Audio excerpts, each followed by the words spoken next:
Good morning সবাইকে।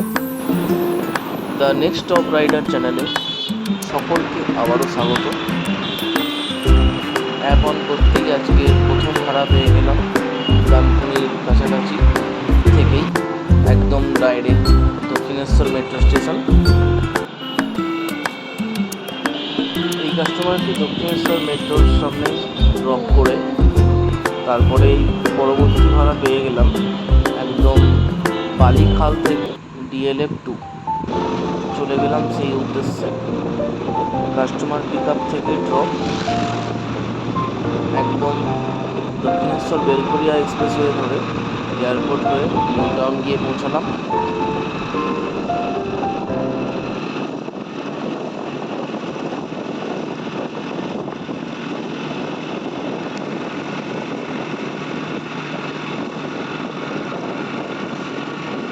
হলদিরাম পৌঁছাতে না পৌঁছাতেই দেখছি যে বৃষ্টি হয়েছিল দুদিন আগে, সেই জল এখনও পর্যন্ত কাটেনি, আর যার জন্য জাম জট ভর্তি ছিল পুরো রাস্তাতে। তারপর আস্তে আস্তে দুপুর গড়িয়ে সন্ধে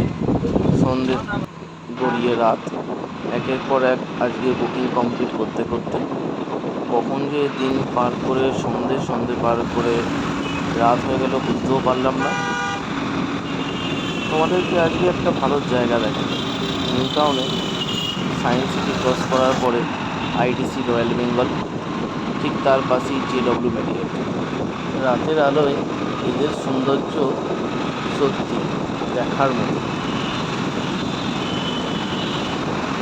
তারপর যে কাস্টমারকে নিয়ে যাচ্ছিলাম সেই কাস্টমারকে নিয়ে চলে আসলাম বাগুইআটির দিকে। কাস্টমারকে ড্রপ করা ছিল হচ্ছে 2.5 নম্বর, কলকাতা এয়ারপোর্ট 2.5 নম্বরের ভিতর দিকে।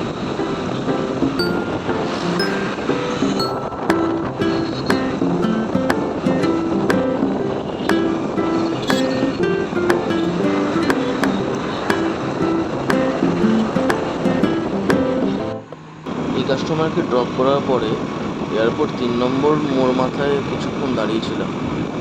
কোনো বুকিং আসছে না দেখে, রাতও হয়ে গেছে অনেকটা, তো বাড়ির উদ্দেশ্যে রওনা দিলাম খালি গাড়ি। দক্ষিণেশ্বর পর্যন্ত এসে পৌঁছাতে একজন ভদ্রলোক আমাকে নক করে যে, ভাই তুমি কি র্যাপিডো চালাও? তো শ্রীরামপুরে কি আমাকে ছেড়ে দিতে পারবে? কারণ বাসের জন্য অনেকক্ষণ দাঁড়িয়ে আছি, বাস আসছে না। সো আমি সেই কাস্টমারকে নিয়ে শ্রীরামপুরে ছাড়লাম। তারপর শ্রীরামপুর থেকে খালি গাড়ি বাড়ি চলে আসলাম, কারণ এত রাত্রিবেলা শ্রীরামপুরের দিক থেকে ডানকুনির দিকে কোনো ভাড়া আজকে আমি পাইনি। তো এই ছিল আজকের দিনের আমার ফুল আপডেট।